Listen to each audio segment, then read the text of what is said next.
Hello, dear listener. I have something truly special to share.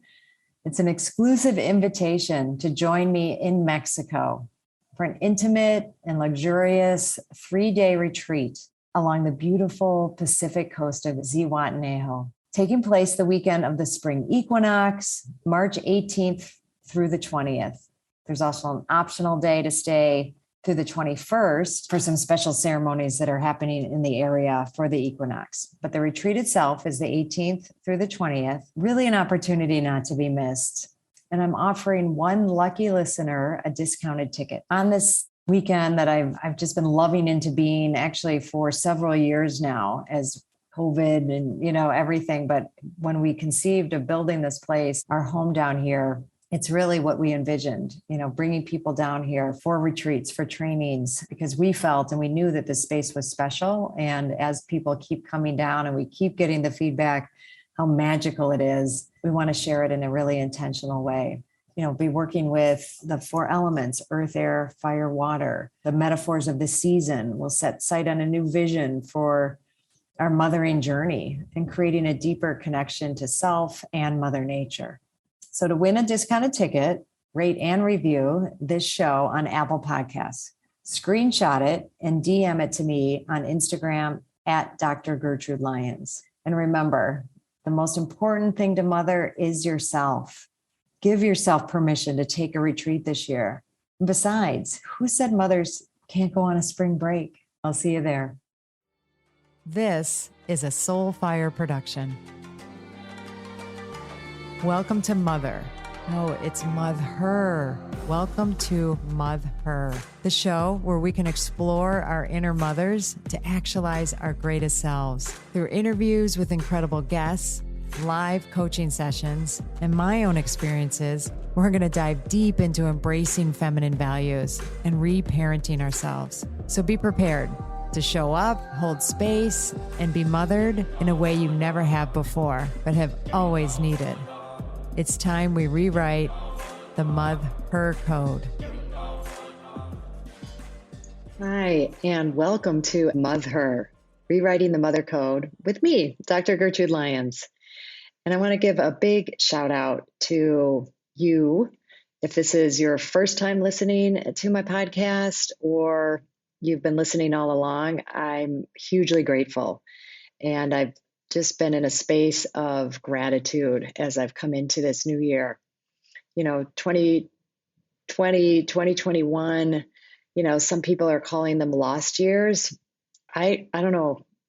That has not been my experience. I feel like I have found myself in these past 2 years, but they have been disruptive. They have been tumultuous, learning to be in the space of the unknown and change and fear and upset for sure. But they've also opened up space for a huge opportunity. And I decided early on in COVID that they would be years of, well, I didn't know how long it was going to last. But at the beginning, I said, I really want to take advantage of this disruptive time for exploration, self-exploration, re-looking at myself. And I've done that. And I want to kind of share a little bit from this perspective of it being January. And a year ago, this time, I focused the episode on dry January. So you're going to be hearing some from that episode, but I wanted to speak a little bit to my journey. This year is, I don't know, I actually should know. I don't know, it's something like year 29, not quite 30, maybe year 30 of my own sober journey, I guess. I didn't call it that. It didn't call it that then, but that's what it's been. And really something my husband and I made a choice. It wasn't about not drinking. It was about consciousness and what were things that were in the way of us being conscious. And I'm forever grateful for Dr. Judith Wright's work on soft addictions and really looking at what are the deeper hungers underneath? What are my yearnings that I'm trying to meet through any kind of habit or addiction, soft or hard.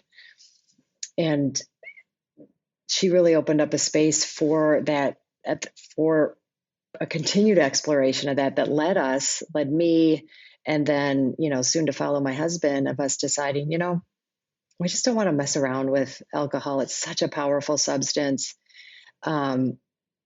Whether, we could kind of foresee that we both had alcoholism in our upbringings and in our DNA, so to speak. So why mess around with something that is so powerful, and that, even shamans and highly evolved spiritual people who use, other mood altering substances for some of their spiritual journeys, but not alcohol.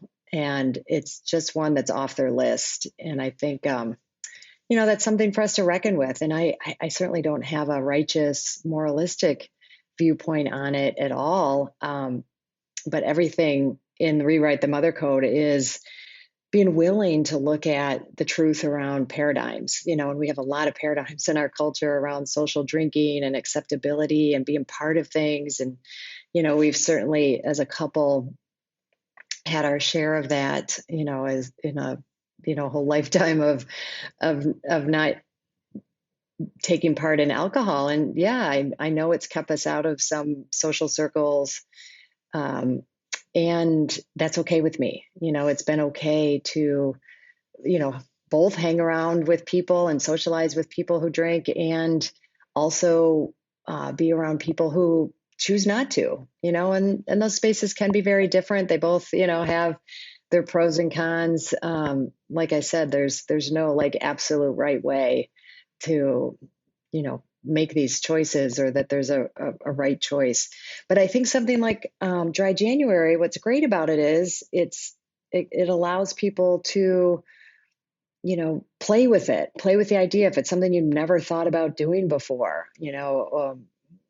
it's just never even occurred to you that, like, oh, what would it be like to, not have that social drink when I'm out with friends, to not be part of the culture that's like, oh yeah, I had such a hard day, and of course now I'm gonna, go have a glass of wine, and what would I do instead? What am I yearning for? Am I yearning for that connection? Am I yearning for some relaxation, some peace, some quiet? What I'd like to add to my repertoire, so I'm not just in kind of a lockstep habit of, using a substance to take me to that place. I think it's great for us to have a requisite variety of ways that we go about our own consciousness, our own mindfulness. And so this is a month that you can play with that. So given that, I live a life of dry January, February, March, April, year after year, I have seen huge benefits. For me, it's kind of hard for me to even imagine life any other way.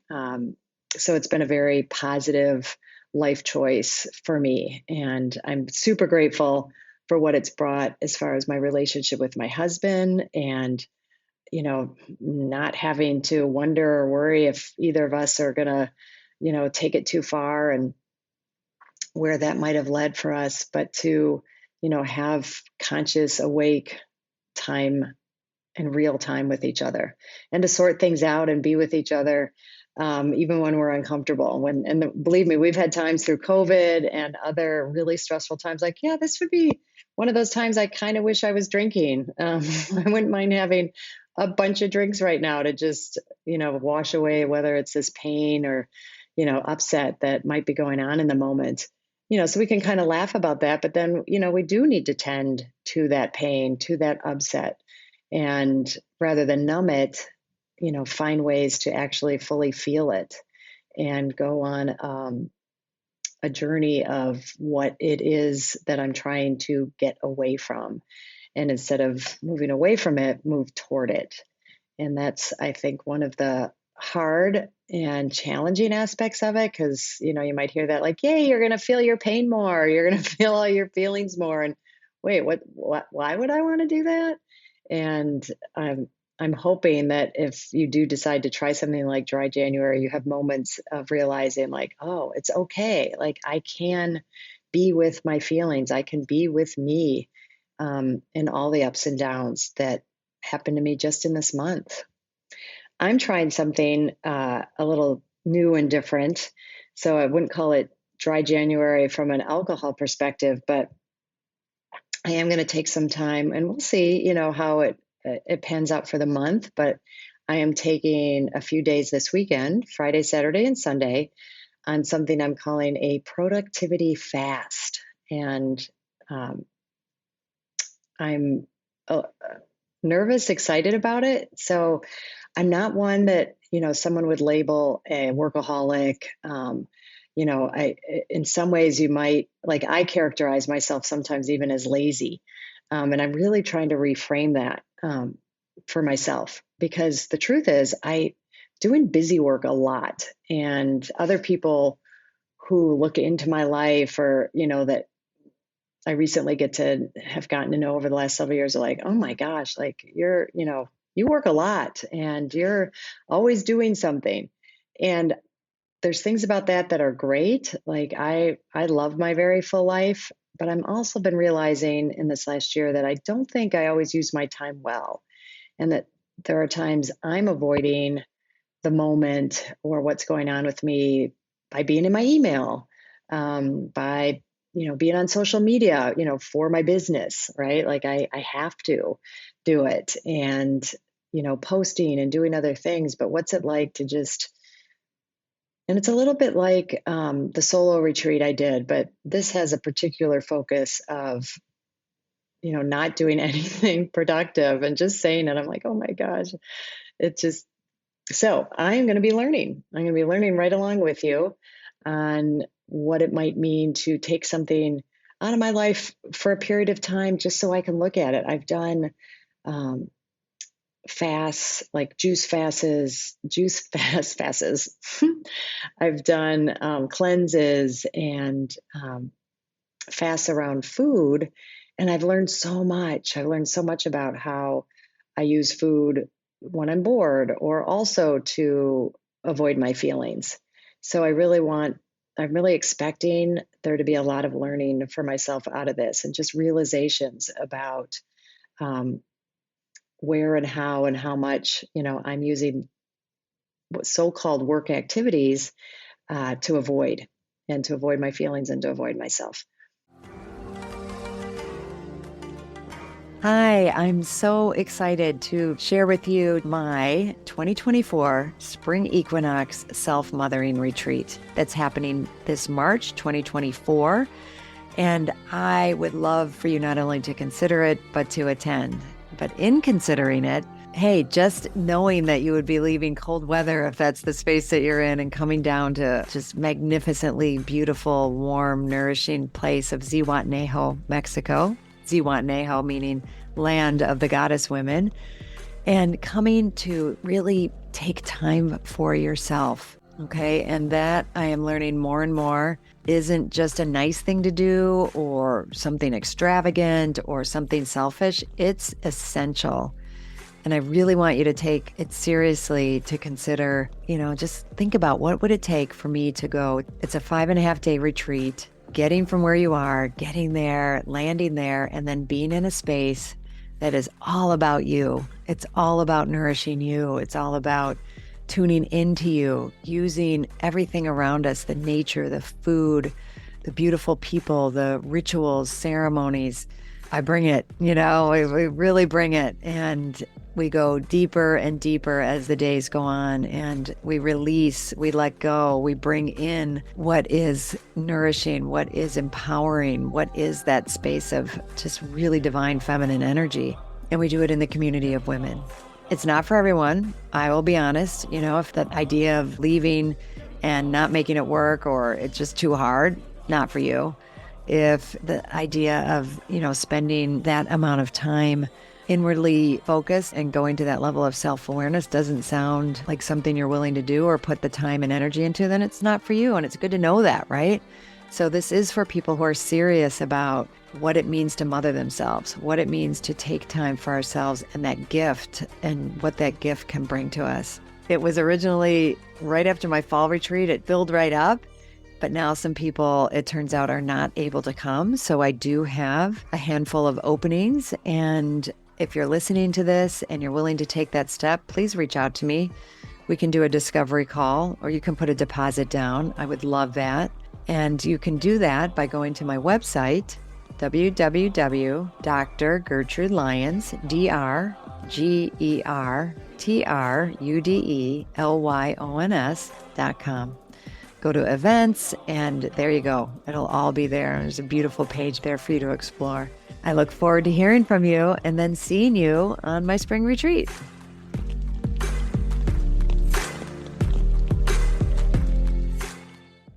So that being said, I'm excited. I want to turn it over to have you have the opportunity to listen to where else we went this time last year around dry January and this type of choice and activity and what it could mean for you. So we're all in this together as usual. I, of course, am always excited and love to hear from you on Instagram at Dr. Gertrude Lyons with DMs and what you think of this episode, what you learned or are learning, or even any reaction you have to, like, no way, I would never do dry January and here's why. Any of it, it's all great stuff. But I'm excited to be getting into the new year with you and really look forward to our time together and what's going to emerge and what's possible for us in this coming year. This is Dr. Gertrude Lyons, and this is the first podcast of 2021. So happy New Year, everybody. Excited to be joining you and really want to be with the inspiration that always seems to come at the start of a new year. And what does that mean? What does that look like? We're going to look through the lens today of that inspiration that has come in the form of something that a lot of people are now actively taking part in, which is dry January. So what are the benefits? How did this start? Where did it come from? That's some of what we're going to be with. But as we're being with that, I'm going to ask you to be thinking about, just as we think, look through the lens of rewriting the mother code, today we're going to be rewriting our alcohol code. So here's what I want you thinking about. How did our parents, caregivers, and other adults model their relationship to alcohol when we were growing up? And how did that modeling influence us? What cultural messages did we receive about alcohol? And how did that model influence us? And in what ways does your relationship to alcohol mirror other relationship dynamics in your life? And if you could rewrite your alcohol code and step forward into a relationship that you felt proud of, what would it be? What would be your expanded experience and definition of alcohol? All right, so this fits great as we look at something that came into being called Dry January. It was started in the UK in 2013. So there was a woman a couple years before that who decided on her own that she wanted to get in shape. I think it was for a triathlon. I may not get every one of these details correct, so you're welcome to Google it. But it's really cool because this woman decided that for herself, she wanted to not drink alcohol as she got herself physically in good shape to run either a marathon or a triathlon. She then joined a UK-based organization or charity called Alcohol Concern UK, and that was in 2012. Working with that organization and talking about what she had done, they said, hey, let's make this a thing. So they advertised it, they put it out, and they got some people to follow it and join in. And I think in that first year in 2013, they had about 4,000 people sign up to be a part of it. But then it grew, and it's now, in 2020, it's become a global phenomenon. There's people throughout Europe and the United States participating. It's in the millions now. So how cool is that? That's not that long for someone to start a cultural shift in something. And I think what was cool about it is, it's accessible. Somebody can think about, no matter where you are with your alcohol intake, okay, a month, I could try that. And they really quickly jumped on the wagon to see does it make a difference to people to abstain completely and what people have been finding, or significantly limit, but mainly bring consciousness to their alcohol consumption. And that's what I think is so cool and fits so right on with Rewrite the Mother Code, is we want to raise our awareness. So by doing this, just by putting it in your mindset, and you may start out saying, I'm going to go for completely abstaining for the month. And 2 days in, there's people who report like, yeah, I had a drink. But, they stay with it as a mindset through the month. And some research has been done where 6 months later, people have felt like just by doing that month that their attitude toward alcohol has shifted and they're engaging in less risky. I think 2/3 of the people that were surveyed like 6 months later. No, it hasn't been studied in real long-term effects, but it does show that by raising our awareness, we can shift behavior. And I think in getting ourselves mindful about something that culturally is just so ingrained, right, in our culture, that there's so many beliefs that we have about alcohol being the way that to have fun and the way to socialize, and all the advertising and way we've all been, completely convinced that if you're celebrating, it should include alcohol, or if you're nursing a breakup and, it's spoken of as the kind of the cure-all, right? And we also know that it's something that causes huge problems for people. And, what isn't talked about culturally so much is, what a powerful substance it is. And there's just huge power in the energy of alcohol. And, we need to honor that. And I think this dry January really helps do that. So other things have been noticed, just from a month of abstaining, people report sleeping better. They report, have more clarity, more focus. Because when you're doing something all the time, you don't realize the impact it's having until you step away from it for a little bit. And that's what people I have found. And some longstanding physical aspects of it that they're finding. So, culturally, we get to see, and look through that lens. But then where it's going to be very individual for people is looking at messages and programming that we got in our upbringings around alcohol. I know for me personally, when I look at it through that lens, my mother had, you're always an alcoholic, I guess, but she quit drinking completely the year before I was conceived. And, I know alcoholism runs in my family in other arenas. When my husband and I got married, he would have been considered having an alcohol problem. I don't know at that point, diagnosed alcoholic, but it was something based on our upbringings and based on the influence that we knew it had and the impact and the detrimental impact it had in relationships. We decided, this was 27 years ago, that we were going to stop drinking.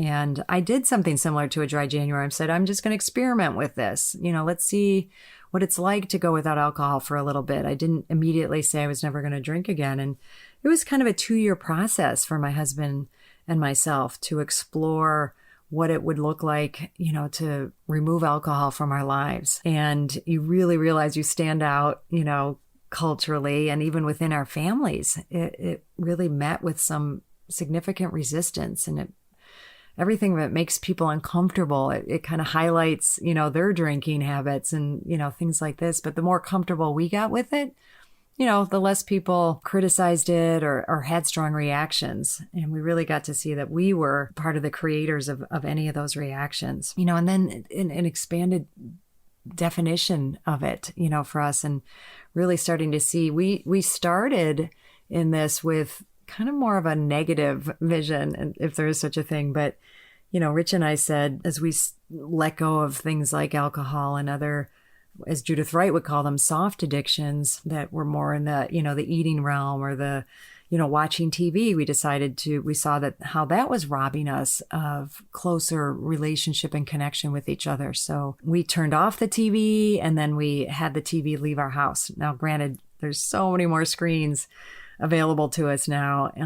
But that set us on a trajectory. And we said addictions would stop in the line of our family. But we realized it took us a while to realize we needed a more positive vision around consciousness. And that's what I think is so beautiful about Dry January, is it expands our definition of what consciousness is. And until you step away from something and see what it's like to live without it, and really tell the truth about the benefits and the truth about where the drawbacks and the significant ways that it gets in the way of a lot of the things that we more deeply yearn for, like closer connection with people, that we, yearn. I've heard, Dr. Judith Wright say that a lot of the times substances or things that we put in the place of our deeper yearnings are very closely related. So I also like to think that, when we're drinking spirits, that I'm actually yearning for more spirit in my life, and some of that freedom, that letting go, that inhibition that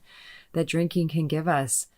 Can I feel that free to live in that myself, and I won't have the excuse like, oh yeah, I acted that way because I drank too much. Nope. That was me, that was me really being out there. Really, I remember, early on thinking, could I have fun without drinking? Is that even possible? And we went to, this was in our 20s, and felt like we were going to a wedding about every other weekend. But my first sober wedding, I was like, oh God, this isn't going to be fun at all. But I had so much fun, dancing and really feeling,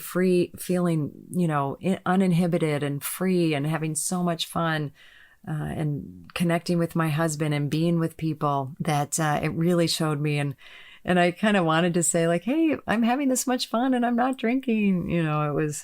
There's a lot of phases you go through in a process like that. But I think, so will the impact last? And how do we keep something like that going, post 30 days? And that takes a much, deeper look and an intention to really see like, what would my life be like without alcohol, and be courageous to ask that question. And, I'm not saying this is right for everybody to try. If I've read some things, about people who take this on, and if you have a very serious alcohol problem, this could feel like too drastic. And, you should consult a doctor if you're going to do something like this and you're worried about the impact it could have, not to underestimate something as powerful, again, like I said, as the substance of alcohol and its impact.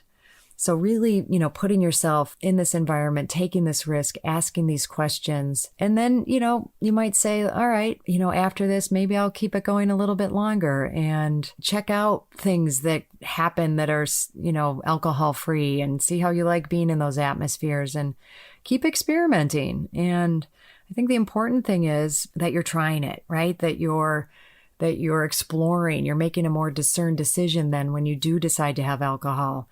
You may even start asking yourself, before you have a drink, what am I feeling now? Why I didn't feel like having a drink an hour ago, and now I'm like dying to have a drink. And where have these just become habits that we kind of mindlessly embark on? And we then have way more control over ourselves and our lives.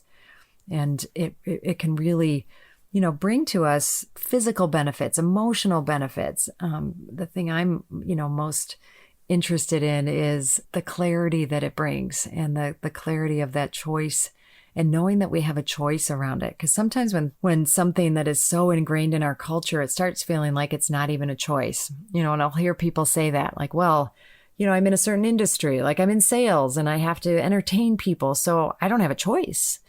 Or I'm in the entertainment business and it's around me all the time. I mean, it's not true that you don't have a choice, but I think it is true. And I would want people to really realize, if it's something that you're really feeling like you want to do, that those environments are going to absolutely make it more difficult, but not to lie to ourselves and act like we don't still have the choice.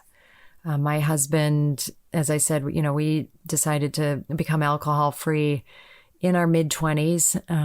And it's now been, I think, 27 years. Absolutely don't miss it. It seems like foreign to me now to think about, having it in my life, and it might not be, what other people choose, but it was a right choice for us.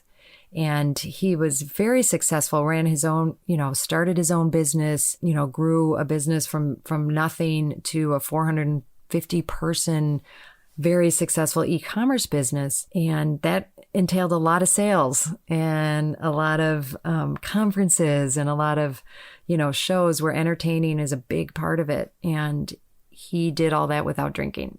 So, I know of at least that one case study. And of course, there are many, many more, and it doesn't mean that people can't have a really healthy relationship with alcohol. We just decided not to mess with it. We knew how strong the alcoholism ran in our families. We knew how difficult it would be. And so sometimes it's great to make an all or nothing choice.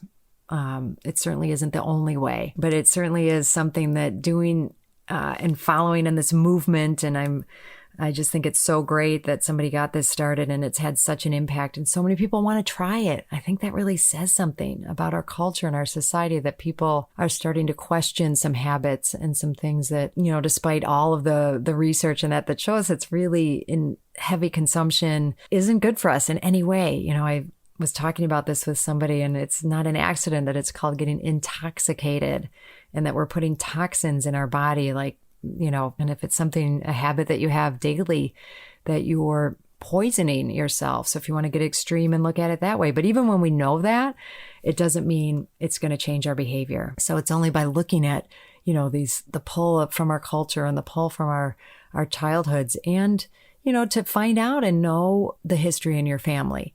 And know, how much of a problem has it been? And, that is very wired deeply into us. And the DNA the gene has been found, that it can be hereditary. So just knowing those things and having a lot of compassion for ourselves. So I definitely promote it. I encourage it. I think and especially after this last year. And, if we really want to set out in as mindful and conscious a way in 2021, with our eyes wide open and our hearts open, and us setting visions and goals for ourselves, this will only help. And by experimenting with these kinds of behaviors and putting ourselves in this, it will only help us. It definitely won't hurt. So I encourage you, I send my blessing on this, and whatever you decide to do starting the year with, new ways, new outlooks, experiment, play, have fun.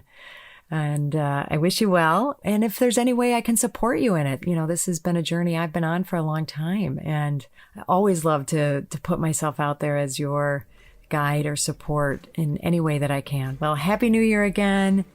Happy Dry January, and blessings to you all. Thank you so much for choosing yourself and taking the time to listen to this podcast.